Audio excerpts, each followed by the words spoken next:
আসসালামু আলাইকুম গাইস। প্রথম আমরা ঢুকছি সানের পিরামিডে ঢুকতেছি।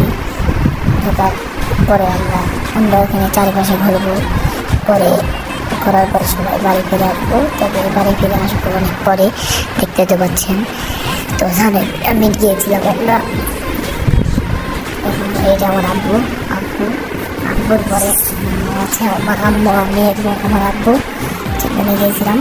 তো এখানে আমরা লিফটের দিকে যাচ্ছি, লিফটে চড়বো লিফটে চড়ে আমরা উপরের দিকে যাবো। এখন বুঝতে পারছি, এখন আমরা লিফটে নিচের দিকে যাবো। আমার তো মনে হচ্ছে আমরা যেখানে ঢুকেছি তার নিচে অনেক নিচে, অনেক গভীর মাটির নিচে সেখানে জায়গা। তো এখানে সামনে পিরামিড, মাটির নিচে অনেক গভীরতা জায়গা, নিচে স্থল সমতল ভূমির কেনা। নিচে আমরা নিচের দিকে এসেছি। তো এখন আমরা